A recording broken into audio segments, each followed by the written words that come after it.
Hello, welcome to Buzz Banter. I'm Das Hat. And I'm Rinwin. And today we're talking to you about a fun little movie from the motherland.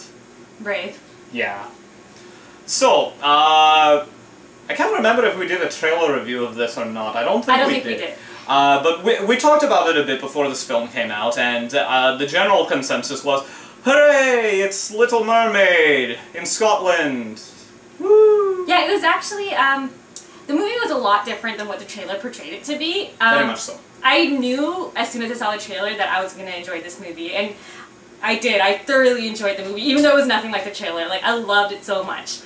Yeah, I have a lot of love for this film. It's, what is it, Disney Pixar film. Pixar's, like, usually, I cannot think of an example where Pixar has failed me. Cars 2! Oh, I haven't seen Cars 2. So, yeah.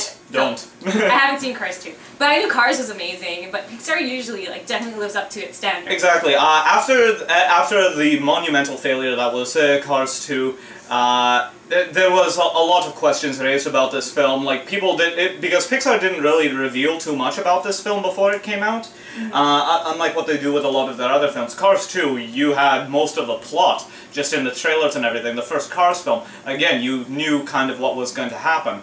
But with this one, they didn't release anything. They started talking about changing up your fate, and you saw exactly where the main tension was here between the mother and the daughter, Merida, and her mother, Eleanor. But really, you didn't get too much of a thrust towards anything. You saw a couple of characters, and that was really it. So a lot of this was a surprise going into the theaters. And that being said, it was a wonderful surprise. It was. And I have to mention this because it, like, literally took my breath away. The amount of detail they put into the clothing, the hair especially, the fur, looked so amazing. And another thing that I really like, and I almost always like that Disney puts, like, little shorts before the movies, and the shorts... La Luna. This time I was really, like, skeptical about it. Like, when it was starting off, I was just like, But it definitely ended, well, and I was really happy about that. The thing is, it's a coming-of-age tale that happens over the course of 10 minutes that's better than most children's movies. That one short, it's a 10-minute Pixar short called La Luna. It's a coming-of-age tale and sort of finding your place in the world and how you balance the new with the old and all of this stuff. And there's a lot going on in there, and it does it better than a lot of, like, children's TV shows that go on for like 7-8 seasons. Yeah, and I was surprised they actually used people. You don't really see that in the shorts. Sometimes you saw the one in the park with the chess.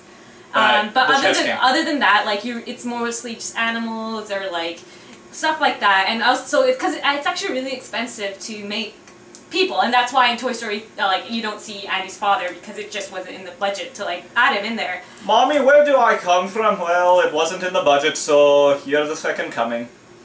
That's how I always saw it. He just doesn't have a father. But yeah, he and his sister just appeared.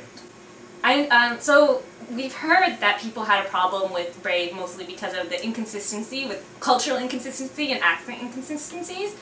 Which is, I have to say that I don't really, like, agree with what they're saying. Again, the main point is, it is a film that isn't based, like, it's based off of Scotland, but it's not in Scotland. You know, it's like how Avatar was, like, based off of Asia, but it's not actually Asia. Well, I'll disagree with you there, because a lot of the castles and the ruins that you see over the course of the film Brave do actually exist in Scotland, and you can actually go to those ruins.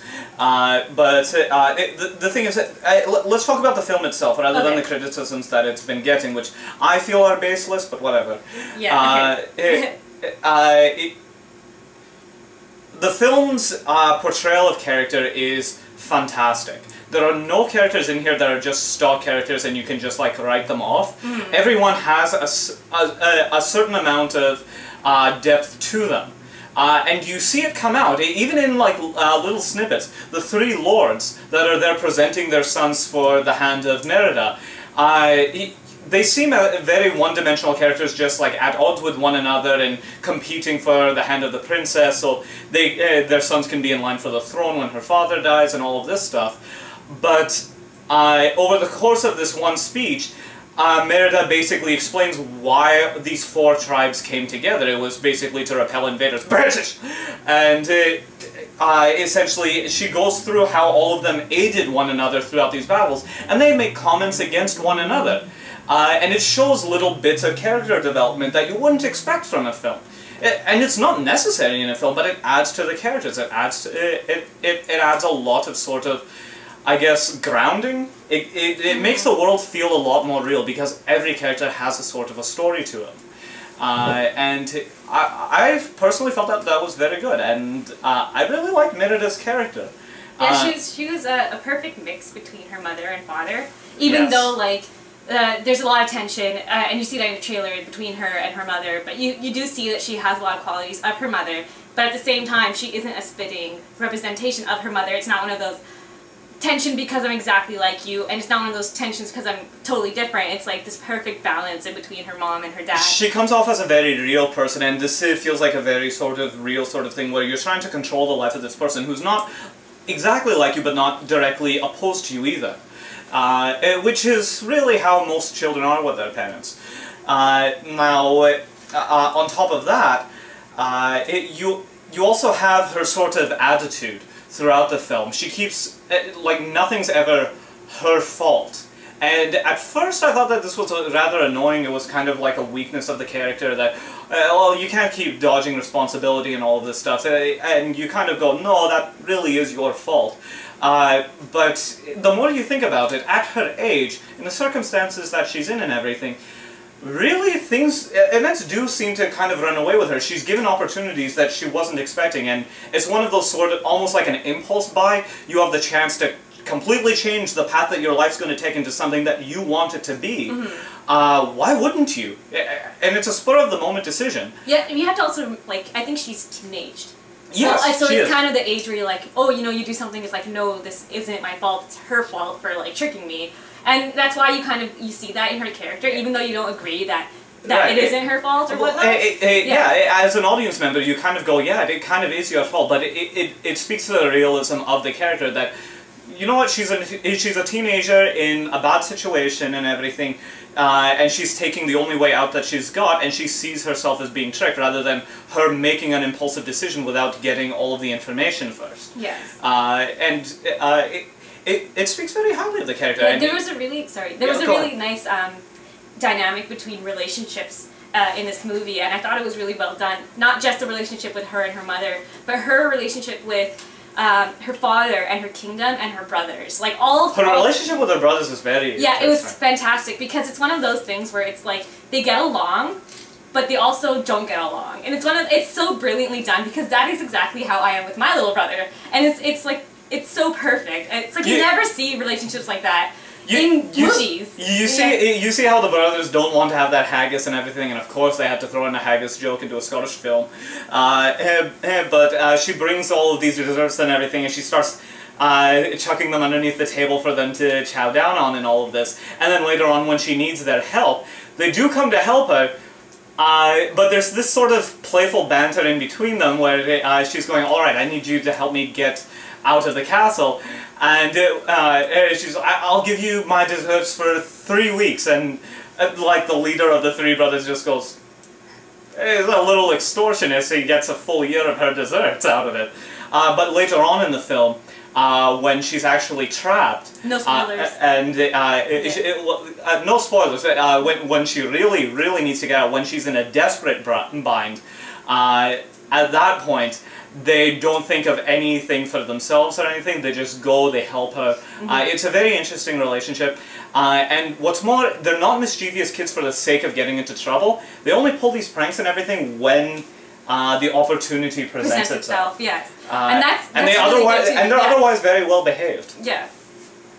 So it's nice. I really like the characters, I like the realism. I love the actor that plays the father. He's a stand-up comedian. His name escapes me, however. I never remember it. But check it out. He's not kid-friendly on stage. Overall, what would you rate this movie? I would rate this movie a 3.8, 3.9. It doesn't have the same level.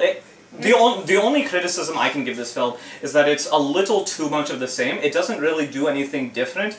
It's a tried, tested, and true formula. Yeah. That being said, it performs the formula very well, it presents itself very well, but there's not really too much new in this. So I'm not going to say it's like as good as movies like Kung Fu Panda or Toy Story, because the depth just isn't there. So I'll give it about a 3.8, 3.9 out of 5. It's definitely worth checking out. It's a very good family film. I'll give it a 4.